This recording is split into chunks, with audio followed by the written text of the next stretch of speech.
Good day, everybody, and welcome to another edition of the Military and Foreign Affairs Network. I am your host, the voice of reason. Today, we are continuing our ongoing coverage of the Russian-Ukrainian war.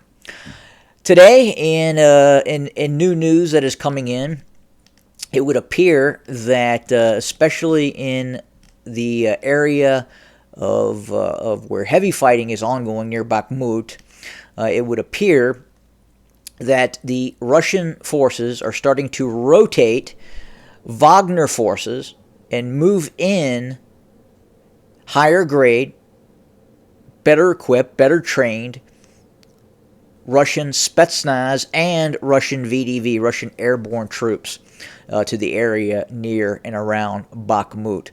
This could be the final assault preparation by Russian forces designed to take the fight that is happening in and around Bakhmut to the city center of Bakhmut. So again, where we have seen quite a few Wagner formations launching repeated infantry assaults on the eastern outer suburbs of Bakhmut, we are now starting to see Russian airborne troops now replacing some of those units in what appears to be a final assault on Bakhmut by the Russian military. New heavy artillery attacks taking place in and around the city of Kherson, to include the actual city center itself. Now, we believe that one of the main reasons for this renewed Russian artillery attack on Kherson was in retaliation for a Ukrainian attack on the city of Donetsk that resulted in the injury or death of several dozen persons in a hospital in the city of Donetsk.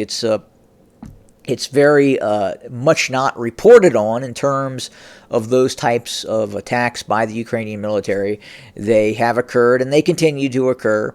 And again, within the last 48 hours, we saw a Ukrainian attack on a hospital in Donetsk that resulted in the casualties of a number of Russian personnel and or civilian personnel living in the city of Donetsk.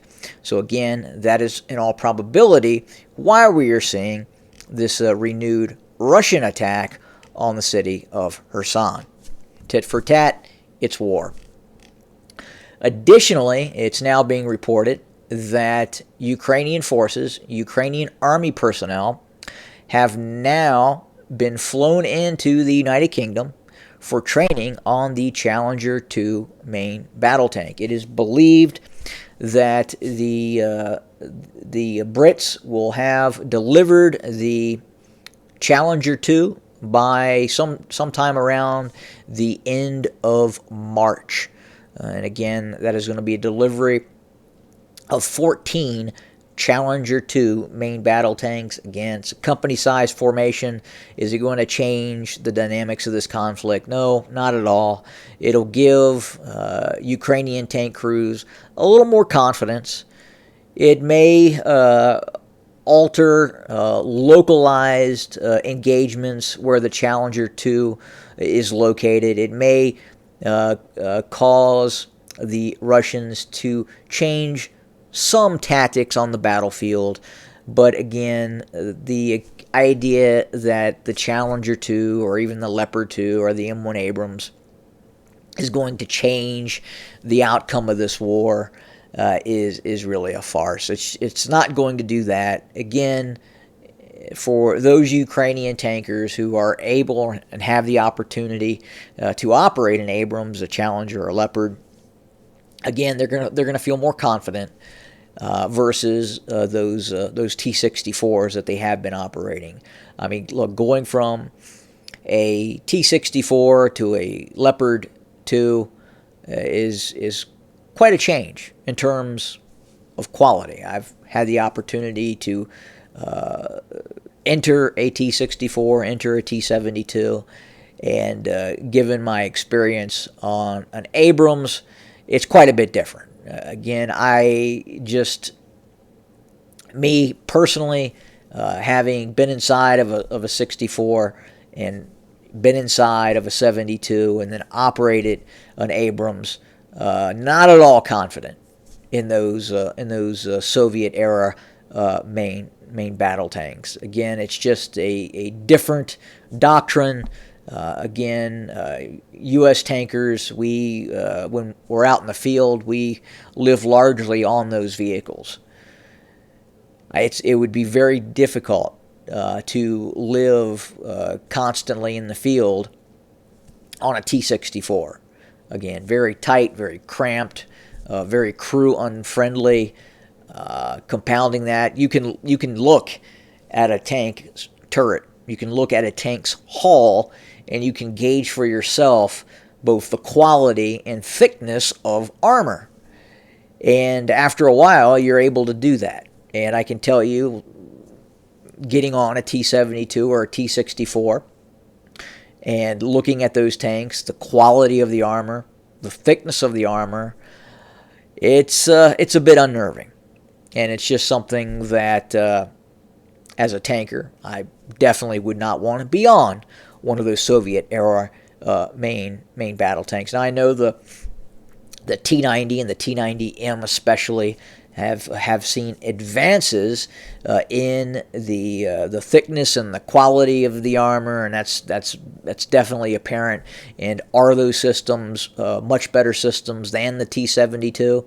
Yes, absolutely, and definitely better than the T-64. The T-90M is I would say a vast improvement over the 72 and 64, but at the same time, again, just crew comfort probably is not much different than a 72 or 64. And that's specifically where the Ukrainians will kind of see that and take advantage of that and probably enjoy that. But that's it for today. We have one more other issue. We have heard reports of Russian heavy artillery being used in the areas near Chernihiv. We have also seen Russian attacks take place in Sumy, in some other places as well. Now, we haven't seen any sort of maneuver operations take place or the Russians re-enter these areas. Again, it's mainly heavy artillery strikes against Ukrainian targets in those areas. Again, the real fight continues to be near Bakhmut. Possibly could be wrapping up for this final assault by the Russian military. And then again, the continued probing operations along the southern front running from Zaporizhia east towards Vuhledar in this area here. So that does it for today. We'll have more very, very soon. Thank you for joining us today. Have a good day.